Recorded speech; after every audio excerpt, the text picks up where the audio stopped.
Sweet. So welcome back. We're with Iris. So we just got finished with the first part. If you guys didn't see it, she talked all about her, start of her career in telecommunications. Now we're going to, talk about real estate. Mm-hmm. So you went from, during that time, you were dual career for how long?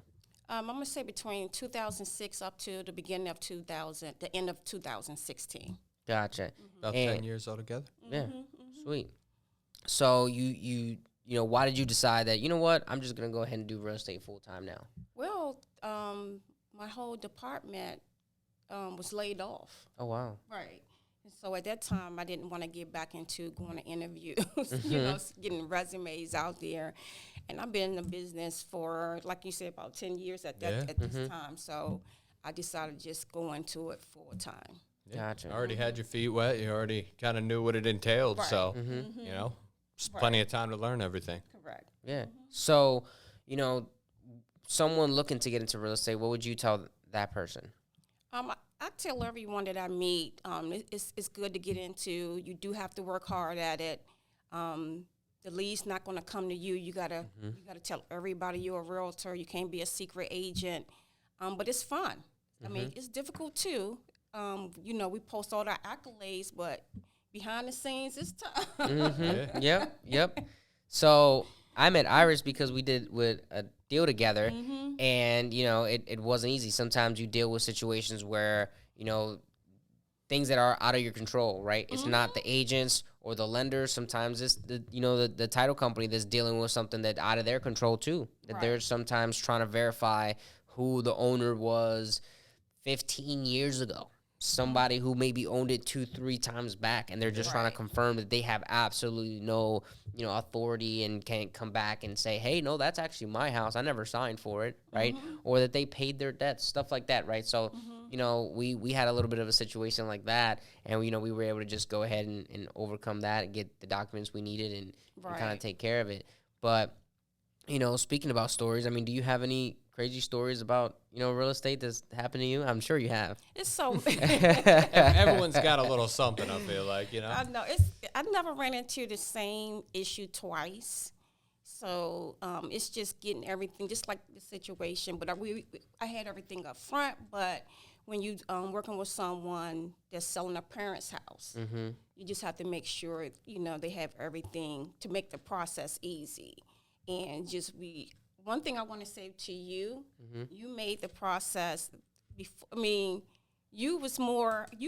I love how you stepped in right away.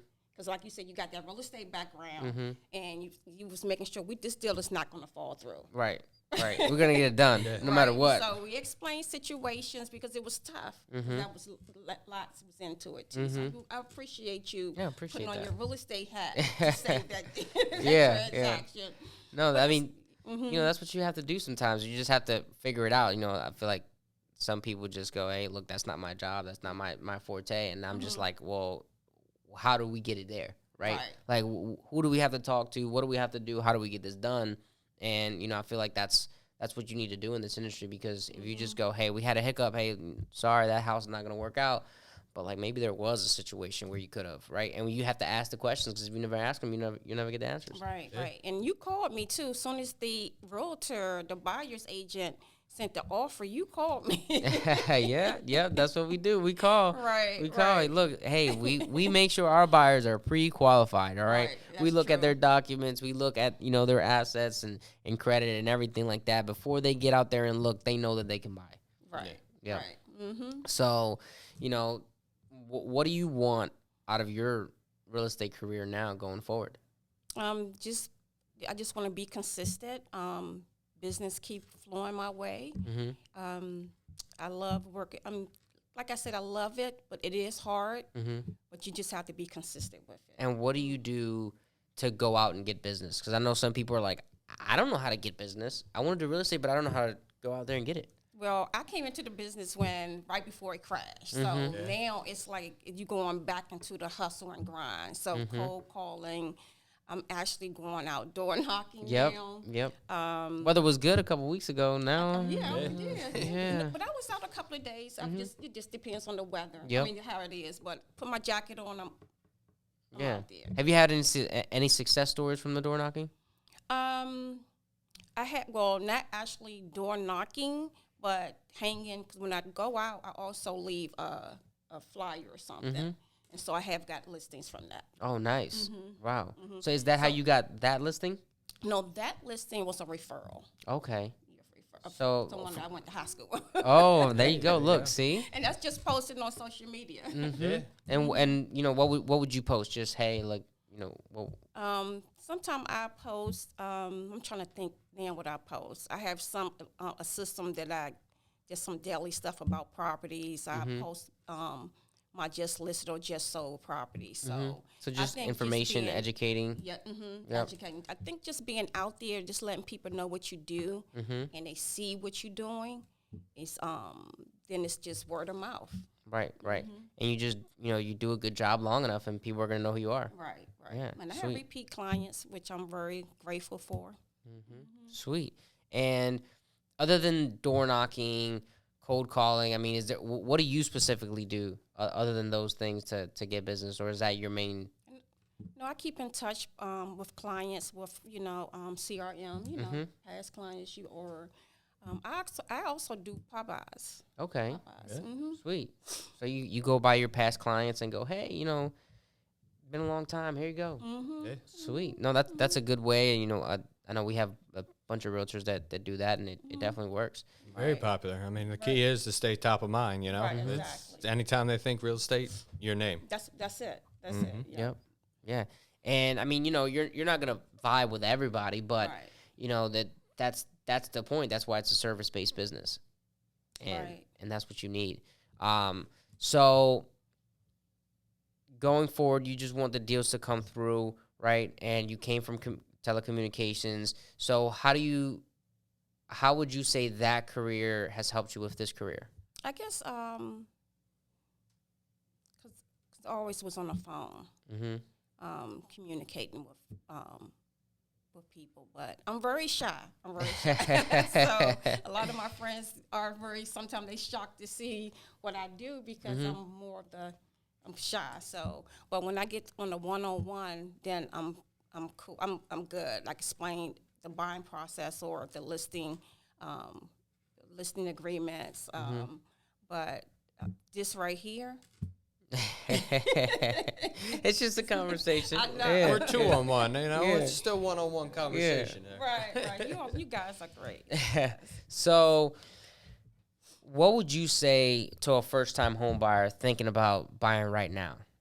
Right now, the first thing I always say, contact a realtor and contact a lender just to see where you are in the process.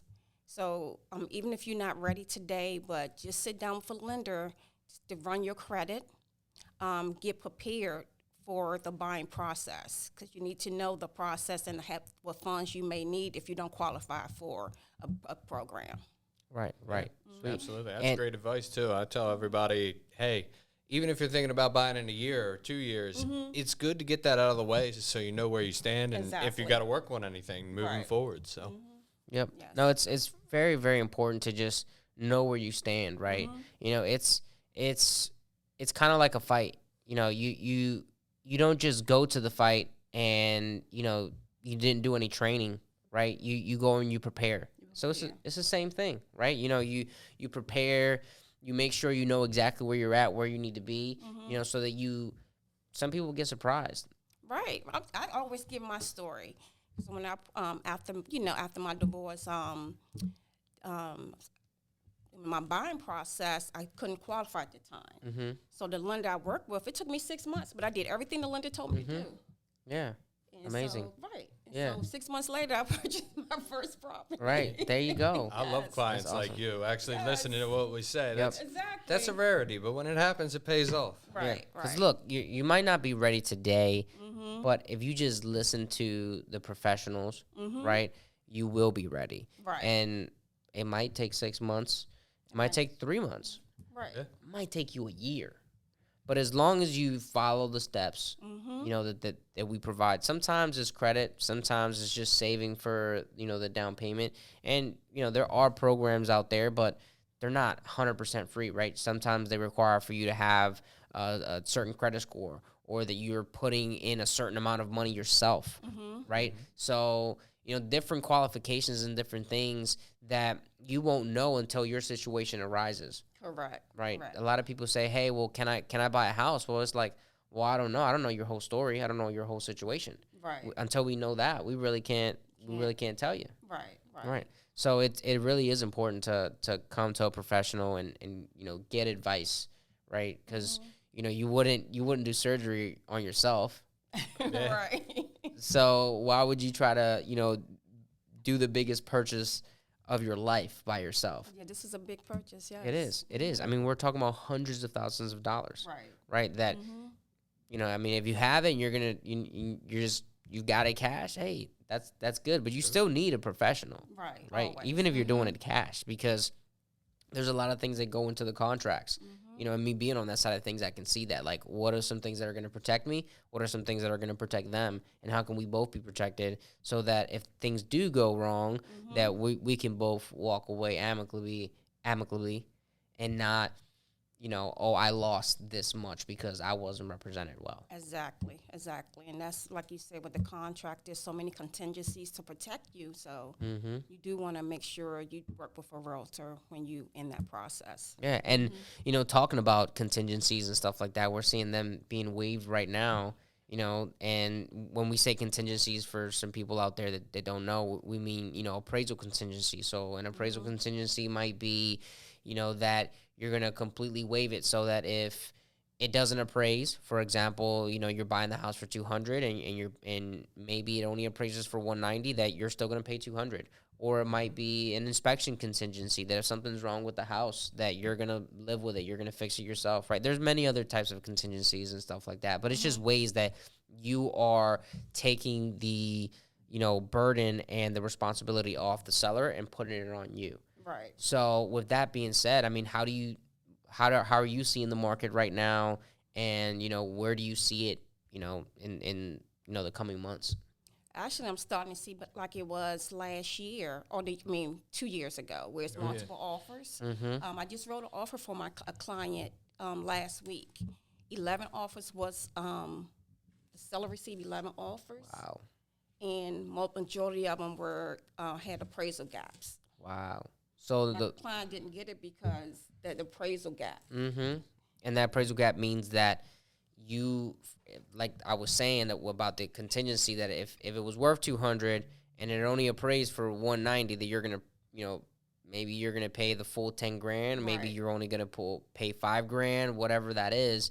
And I mean, that's pretty big, because some people are going in there like, hey, I'll $50,000 appraisal contingency. Right. And I mean, I have some clients that were like $100,000 appraisal contingency. Right. And you're just like, whoa. And it's hard to compete with that. But, even though that we know the house is going to appraise, but it's just peace of mind for that seller that, hey, I'm going to get what I'm selling it for. Right. So, we're seeing multiple offers. You're seeing that, things are pretty competitive, and what advice would you give to a buyer right now that's out and putting offers? The advice that I would give is, if you don't need seller's help, don't ask for it. If you have the cash to close, you do have to come strong. And I don't advise you to waive everything, especially a home inspection. You could get a home inspection for informational purpose only, but the biggest thing now, because people are writing above list price and going over appraisal price, is if you don't need any closing, if you don't need any help, if you have the funds to close, that's gonna make your offer strong. Right.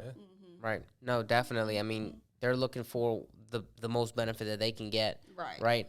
And listen, at the end of the day, your benefit is getting that home. Right. Right. That's big thing you touched on as well. It is kind of feeling like 2020 and 2021 again, and it's not to scare people. It's been hectic. It's slowed down a little bit. It's picking back up. Multiple offer situations, and I feel like the best thing you can do is listen to your realtor. Listen to the best advice that they're giving you. I get so many people and clients that are working with realtors that they're sometimes like, well, that's listed for $300,000. I say we offer $275,000. You're not getting a deal in this market. It's tough. Hang in there. Listen to our advice, a realtor's advice, it's going to pay off. Right, right. This is not to time to negotiate. You have to put your best foot forward because sellers are receiving multiple offers, which they're not going to negotiate. Right. So let me tell you guys something about markets. So you have different markets. You have a seller's market, you have a buyer's market, and you have an in-between. Right now, it is a seller's market. And what that means is that there is less than 3 months inventory in the market. When there's less than 3 months inventory, that means that it's going to be competitive. And you're still going to have some houses that, man, it's not. You go in there, you might be the only offer, right? And it might be 3, and it might have been on the market for a month or 2, right? But a lot of houses that are hot are going to be gone in 7 days. Right. And that is a seller's market. And the middle market is where you have some houses that are, are lasting between 3 and 6 months, 3 and 5 months. And that is going to tell you, okay, on some of these houses, I can probably go ahead and lowball them a little bit, right? And on some of them, I might have to go in at ask price, and I'll probably get it, or maybe 5 or 10 over, and you'll probably get that. Then what most people are thinking when they go, hey, it's listed for 300, let me offer them 275, that's a buyer's market, right? Where you're like, hey, it's probably worth 300, but I'm not going to give it to you because there's not that many buyers right now. And there's a ton of houses, and we're in the opposite. Right now, we have a shortage of homes, and, it's very difficult to find homes. And, 3-4 years ago, just in the Maryland area, we were short 80,000 homes. That means that there was 80,000 people that wanted to buy a home, and there's just not the homes for them. Right. And now we're over 120,000. So that number's only increasing. So the number of families that want homes that have the ability to do so, there's just not homes for them. Right? It's going up. And it's not going to catch up. We're not making homes fast enough. So we have to make sure that, you're putting a competitive offer because it's really important for you to be in a home. Even if you pay $20,000 over, at least you're building equity now. Right. Versus, making somebody else rich. Right, correct. And that's important too. I feel like a lot of people again, not trying to scare you. It's just got to realize that listen to the advice, stick in it. Don't let it stress you out too much. It's, hey, a lot of different seeing houses, a lot of finding what works. But I'll tell you what, it's every client that I've had over, even during 2020 and 2021, we eventually found them the right one. Right. And eventually something will click. Right. And listen, if you are a buyer out there looking right now and you've put in multiple offers, don't get discouraged. Right. You're going to find that home, and you're going to have that home, and it's going to be great, but you just have to stick with it. Sometimes you might have to put in 5 offers. You might get lucky and get it on the first try, but sometimes it's going to be 5, 10, 15, maybe even 20. It might take you a couple of months, right? Yeah. But it's worth it. It's worth it to have that feeling that this house is mine. Yeah. So don't give up. And it's like that in every market. I bought my house in 2019, which it wasn't that crazy back then. It was semi-normal, but I was looking for something that was Baltimore County, maybe needed a little bit of work, but livable, fixer-upper, because I'd like to think I'm handy sometimes, But, and, I made a total of 6 offers I lost out on. Cash, investors, different things like that. So even in a normal market. But the thing is, I feel like sometimes it's, maybe not necessarily fate, but things line up for a reason. Because I found my house now, and it was better than any other one I put an offer out on. I never look back, and I'm like, oh, man, I missed out on that. You got to have a short memory and kind of roll on to the next. Right. Yep. So, Iris, I feel like we touched on a lot. Yes. We touched on your experience in telecommunications, how someone can get in there, what can they expect to make. We talked on your experience in real estate, right? And how you go out there and get business, which is, really important. So, how can people reach out to you? You can reach me at 301-442-6963, or you can email me at irissaleshomes1@gmail.com. Sweet. So if you guys have any questions, concerns, reach out. All right. Thanks. Thank you.